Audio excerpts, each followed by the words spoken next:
Hey everyone, welcome to Homeschool and welcome back to Class 11 Chemistry series. We started with the second chapter, Atomic Structure, that is Structure of Atom. First chapter is already completed. Video link is provided in the description. You can go and watch it out. And coming to the second chapter, see, in my previous videos, I have discussed about the discovery of subatomic particles. Discovery of electron, proton, neutron, and discovery of charge to mass ratio of electron, right? And we have seen few questions on that particular aspect. And coming to today's topic, we are starting with atomic models. Say once these subatomic particles are discovered, then it is very much necessary to understand how these particles are arranged. So where are protons present, where are electrons present, and how is our neutrons located inside the atom? This idea is very, very important to understand. So these atomic models will help us in giving that idea. I mean to say, they will help us in making us understand about the arrangement or the presence or the location of protons, neutrons, and electrons inside the atom. Okay, so different scientists have come up with different ideas actually.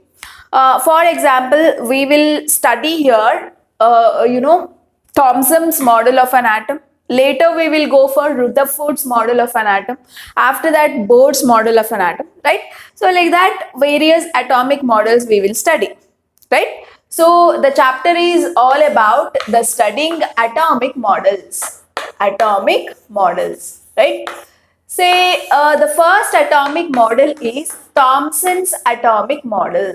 So, this atomic model you must have studied in your schooling also, isn't it?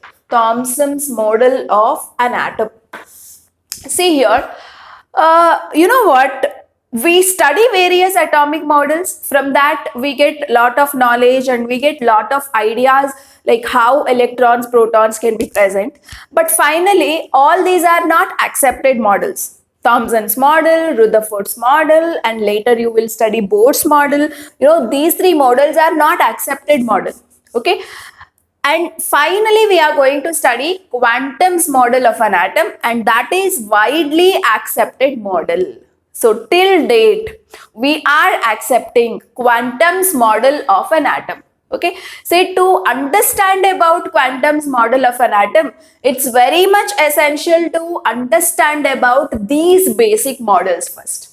Okay, so to understand that real accepted quantum's model, this idea is very, very important. That's the reason we are studying all these atomic models. Okay, so initially I'm starting with Thomson's model of an atom. Say this is a very simple model of an atom, and Thomson says that you know what, the protons are uniformly distributed, okay, in the atom. And first and foremost, he says that atom is spherical. Okay, very important point. He says atom is spherical. Okay, so the radius of an atom will always be around 10 to the power of minus 10 meters. So this is what the size of an atom. Okay, size of an atom is how much? Around 10 to the power of minus 10 meters. So this is actually the radius. This is the value of radius of an atom. Okay, fine. Say he said it is spherical, no? So its radius will be of this much. And radius itself, we call it as size, isn't it? Atomic size means what? It is the distance between the center and the outermost shell, we say. And that distance is exactly equal to the radius. So here radius itself is nothing but size of atom. So he said it is spherical and it has a radius of around 10 to the power of minus 10 meter. And then what he says is, in this spherical shape,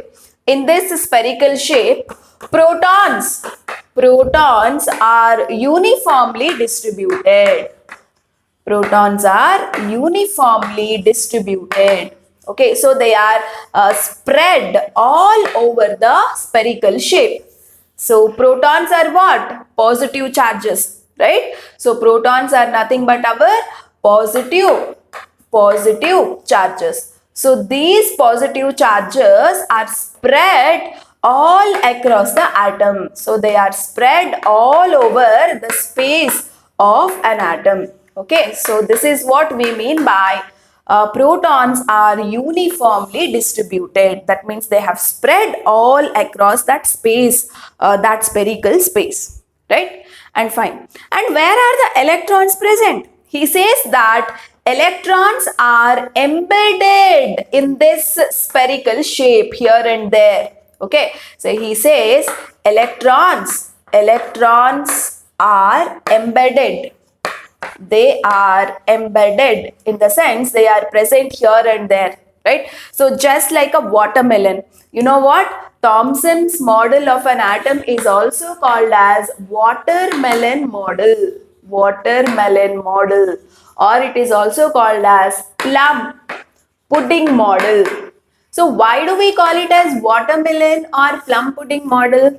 If you cut watermelon, how does it look? You will have full red color, right? And black seeds are distributed here and there. So just like that, what is that red color compared to red mass is nothing but positive charges. So positive charges are distributed like that all over the atom, just like the red part of watermelon.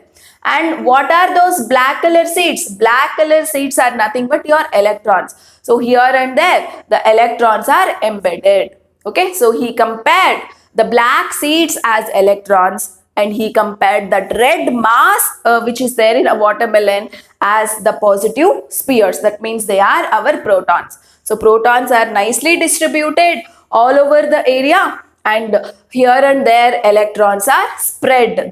That's what we call embedded.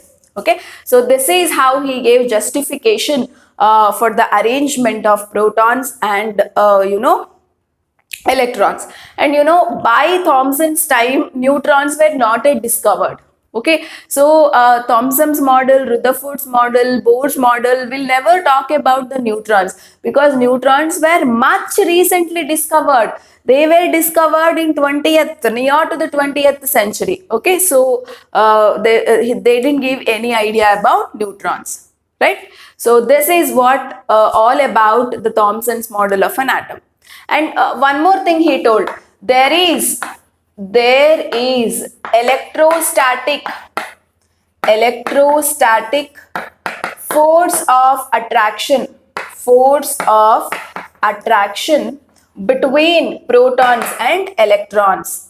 Okay, so between protons, P means protons and E means electrons. Okay, so it is that electrostatic force holding protons and electrons to stay together, isn't it? So that's what is main idea about Thomson's model of an atom. And observe one thing here, the mass is distributed uniformly in the atom. Okay, say the mass of an atom is due to the mass of each and every part, right? So that's what we mean by mass is uniformly distributed, right? So one more point, try to note it down. Mass of an atom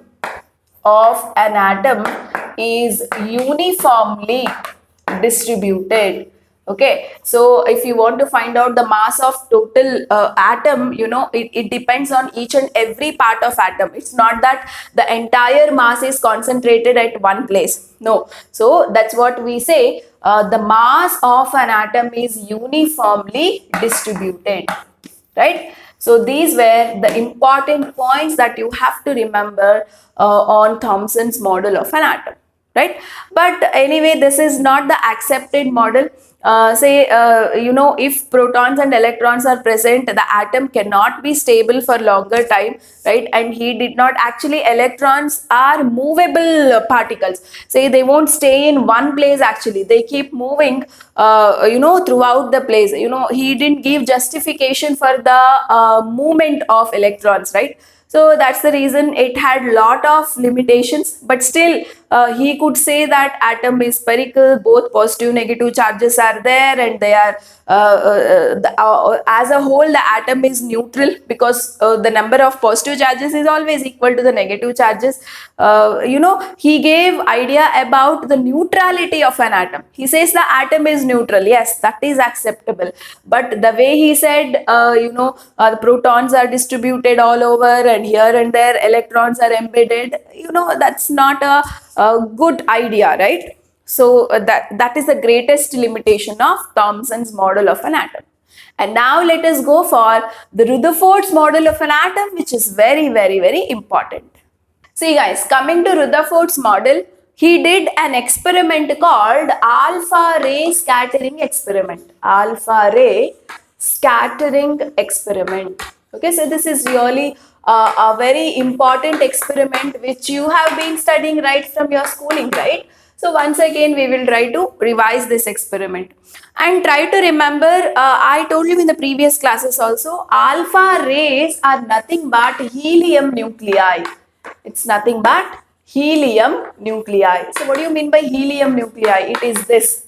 So helium will have 2 electrons and 2 protons. No, if you remove those 2 electrons, you will have only 2 positive charges, which we will represent as He plus 2. So this helium nuclei, which is totally a positive in charge, right? So that helium nuclei particles are called as alpha rays. So one point is very clear, these helium nuclei, that is these alpha particles, are positively charged particles. Okay, fine.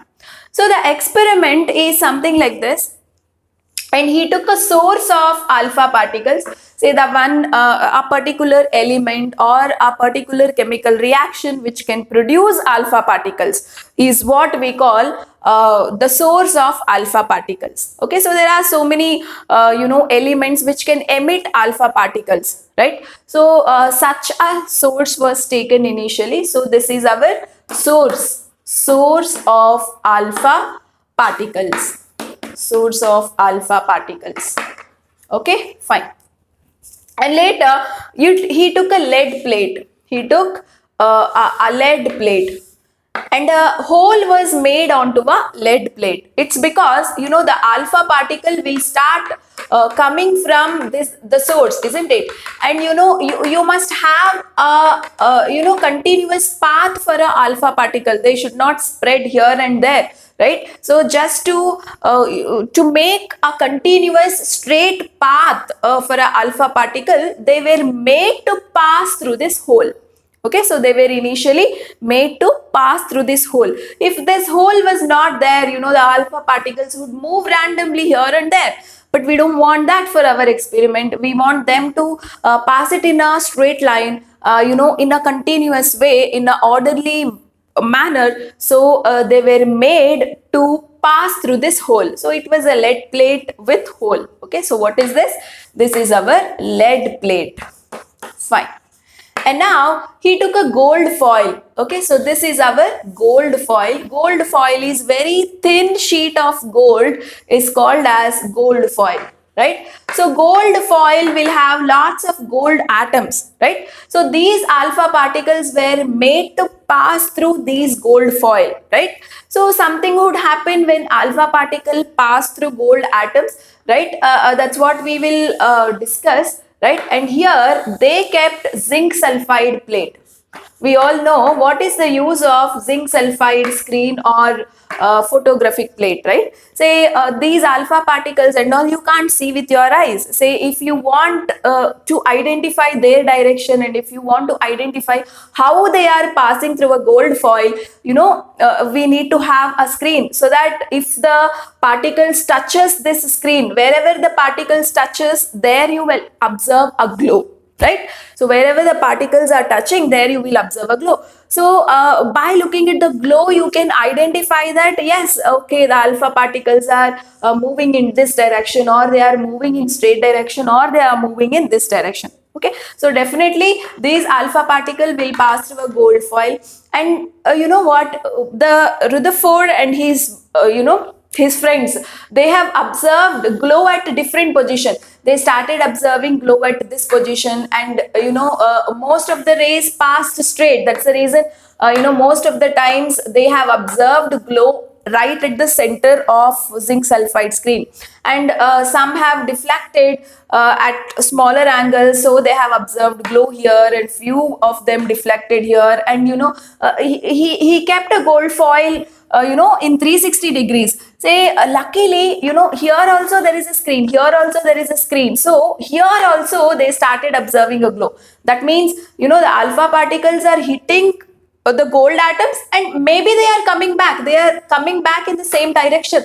That's why they started observing glow even at this area, right? Say this is what they observed. Now we will list out the observations once they have done this particular experiment. Say they took a source of alpha particles. Alpha particles were coming and they were made to pass through the hole, and then they were hitting the gold atoms which are there in a gold foil, and they kept a zinc sulfide screen, and at various positions the glow was observed. It means that the alpha particles have went and hit at various positions on a zinc sulfide screen, right? So at what positions and how they deviated, let us note it down in observations. Okay, so here we will learn about observations. So what are the observations we have learned?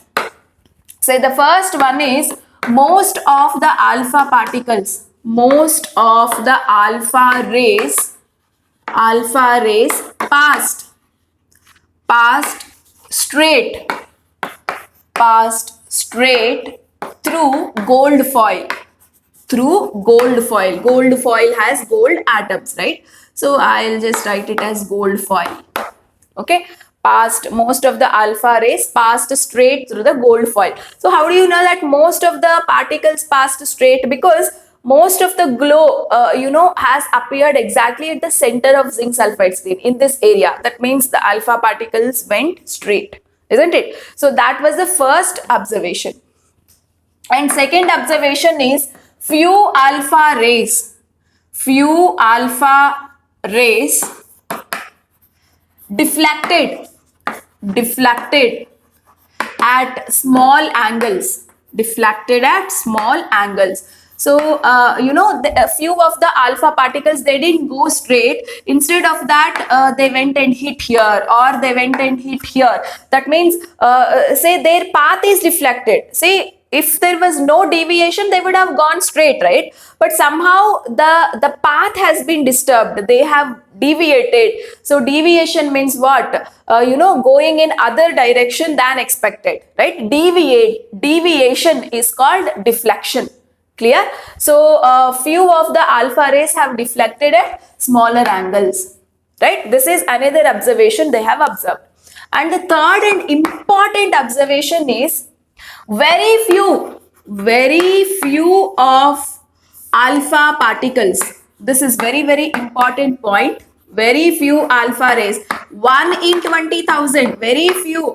Okay, very less chances. 1 ray in 20,000 rays only. So that many, very few alpha rays completely bounced back.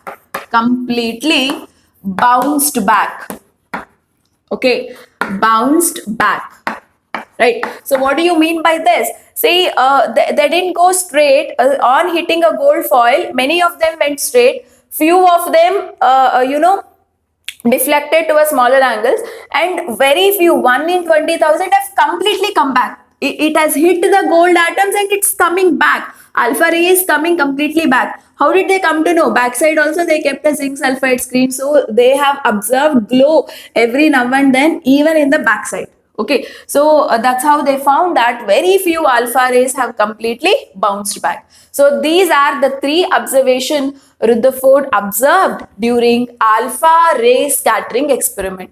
Okay, so now looking at these observations, what is the conclusion he has given? So he gave a justification, he gave an answer why many of them went straight, why few of them have deflected in smaller angles, and why very few have completely bounced back. For that he has given a reason That is what we call it as conclusion. So now let us list it out, the points under conclusion. See guys, to understand the conclusion better, just observe this diagram. See, if this is a gold foil, right? So this gold foil would have lot of gold atoms, isn't it? So lots of gold atoms could have been there. See, many of the rays went straight in the sense, there was no disturbance for these alpha particles, right? Say that means that, most of the space in the atom, see, this is one gold atom, this is another gold atom, third gold atom, fourth gold atom. See, that means most of the space in the atom is empty, right? Say most of the rays went straight in the sense there was no disturbance in the atom, right? This is a positively charged particle that is moving through the atom. See, that positively charged particle has not deviated, it went straight in the sense what? Nothing is disturbing it. There is no repulsion, there is no attraction around this particular rays, right? So most of the rays went like that. That means that most of the space in the atom is empty. So this point is confirmed by this particular observation. Okay, so what is the first conclusion that I can write? Most of the rays went straight. This point confirms that most of the space in atom is empty. Okay, so this is really very important point. And then what is the second observation? Few alpha rays deflected at smaller angles. That means maybe somewhere at the center very small nucleus might have been there. We all know nucleus is a positively charged. Nucleus is positively charged. So the rays whichever were slightly near to the nucleus must have deflected, right? Must have deflected. See, the ray which is slightly moving near to the nucleus must have deflected, right? So whichever the rays, they were very much near to the nucleus. Why it will deflect? Because rays were having positively charged particles. They are helium nuclei, positive charge, and nucleus is also positive charge. Since positive charge, when they come near, repulsion, right? Repulsion occurs. So that's the reason the rays, instead of going in a straight direction, they deflected to a smaller angles. Okay, so it means that, say, why most of the rays have few of the rays have deflected. Say few rays deflected because few rays deflected in small angles. Yes or no? Small angles, because these rays were going much near to nucleus. Okay, to nucleus. Since nucleus is positively charged, it's having a positive charge. Okay, so repulsion occurs between the rays and nucleus. So the rays must have deflected in smaller angles. So this is what the conclusion that is given by observation of this particular point. Okay, so now very important point. See, very few rays, 1 in 20,000 rays completely bounced back. That means these rays, the rays which have directly hit the nucleus, okay, must have completely come back. Okay, so the rays which have directly hit, say these rays, they were just near to the nucleus, so they deflected. But the one which is straight away hitting, the straight head-to-head accident, if it occurs, it's a very strong accident, isn't it? So when a positively charged particle completely hitting straight onto a positively charged particle, then definitely the repulsion would be maximum. So the ray is completely bouncing back. Clear? So here, what is the point I can write here? Very few rays bounced back is because the rays have directly hit the nucleus. Directly hit the nucleus. That's the reason it is completely bouncing back. Okay, so this is all about the different conclusions given by observing these things. And now let us go for the postulates of Rutherford's theory. Like by observing these conclusions, what are the different points he told, what are the different postulates he told about an atom is what I will give you next. See guys, after observing the observations and conclusions, the first point he tells about an atom is, as he said that most of the space in atom is empty. Space in atom is empty. Okay, so atom is something very much spherical. Atom is very much spherical, but most of the space is empty. And you will have a nucleus. Nucleus is located at center. Located at center, and is okay. This nucleus is very small. It is very small. Okay, right? The nucleus is very small compared to the size of an atom. You know what? J.J. Thomson already have given an idea about size of an atom, right? He said that size of an atom is around 10 to the power of minus 10 meter, whereas the size of nucleus, if I talk about, it is 10 to the power of minus 15 meter. You see the difference. See, the nucleus size is very small. Say one comparison I can give you. Imagine you have a big cricket stadium. Cricket stadium is very much big. So it has a radius of around 5 kilometers. Okay, big cricket stadium. From center, wherever you go, it takes 5 kilometers. 5 kilometers distance is there. The radius of that stadium is 5 kilometers. And if you keep a small ball at the center, okay, you compare the size of a ball with size of a stadium, right? So that is what the analogy I can bring here. See, the ball is nothing but the nucleus, and the entire thing is the cricket stadium is your atom. Okay, say ball is there exactly at the center of a stadium, cricket stadium. Okay, say here the ball is like a nucleus and that stadium is atom. You can just compare how small the nucleus is compared to the size of an atom, right? You have to visualize, you have to bring that imagination, right? Say when in a large cricket stadium, small ball at the center. So ball is your nucleus, that stadium is your atom. So that is what the best analogy I can bring in front of you, just to make you understand how small the nucleus is compared to the size of an atom. Okay, fine. And most of the mass of an atom is concentrated at the center.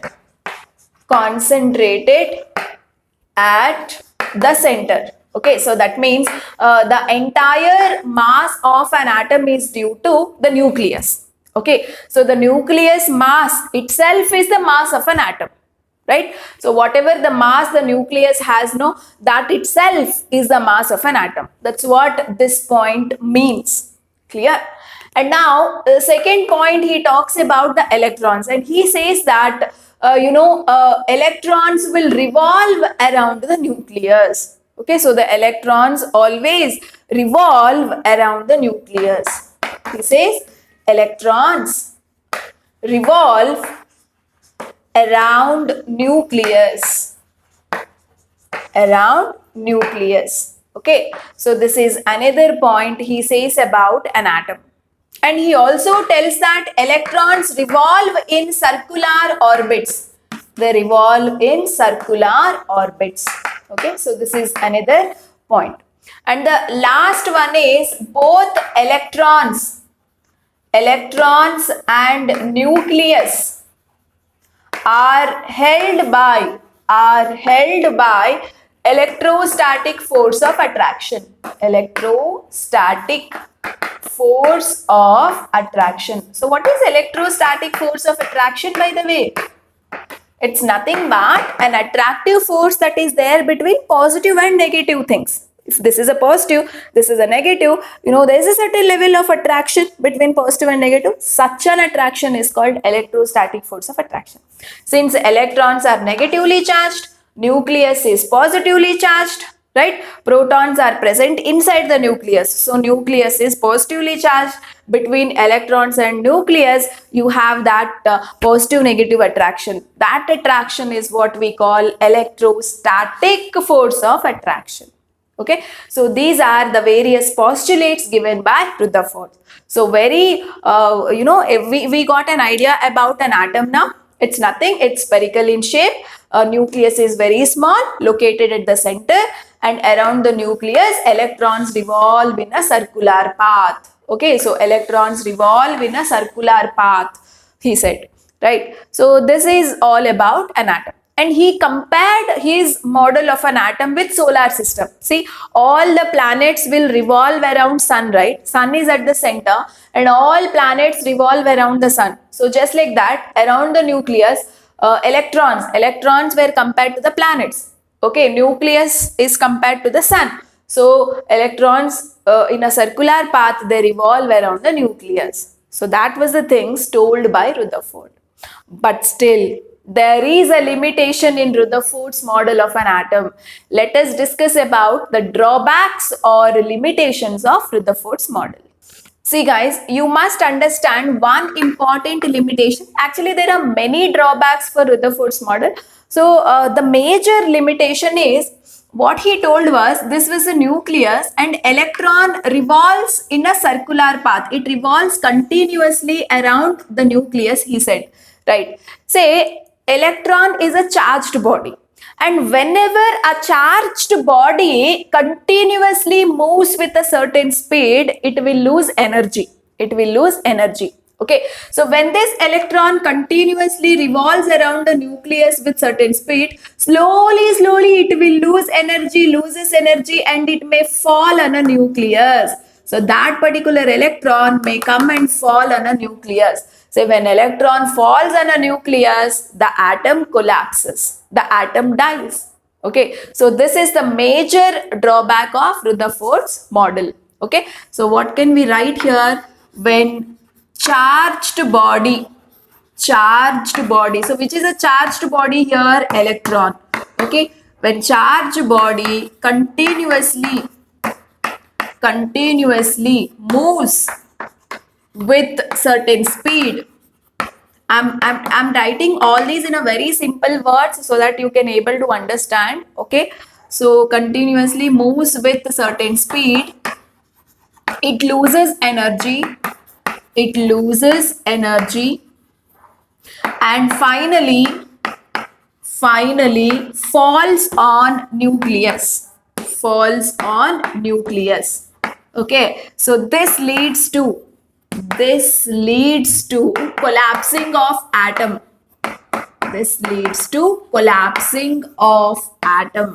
Right? So this is the major limitation one must understand. The other one is, he failed to arrange the electrons. Say in one atom you will have many electrons, right? Say if you take a sodium, you will have 11 electrons. So how these 11 electrons are arranged? That's where he failed. Clear? So he could not explain about electronic structure of an atom. We call that as electronic structure. Electronic structure means what? Arrangement of electrons. When many electrons are there, how those many electrons are arranged is what we call arrangement of electrons. Okay, so these are the two major limitations, right? And he could not tell how the atoms combine with each other to form various molecules or compounds. If we go on listing, many limitations are there, but these are the two important ones one must remember. So that's all about Rutherford's model of an atom. So in today's class, we discussed Thomson's model, limitations. Rutherford's model, limitations. So next atomic model is Bohr's model of an atom. But before going to the Bohr's model, we have to study few concepts because it is based on those concepts Bohr has given his model. So we also have to study those concepts. They are studied under the heading developments towards Bohr's model. So first we will talk about the developments towards Bohr's model, and then we will talk about the postulates of Bohr's model.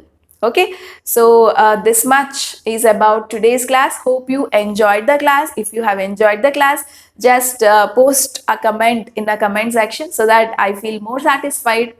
I can come up with more and more things for you. So we'll meet up in the next video. Till then, take care. All the best.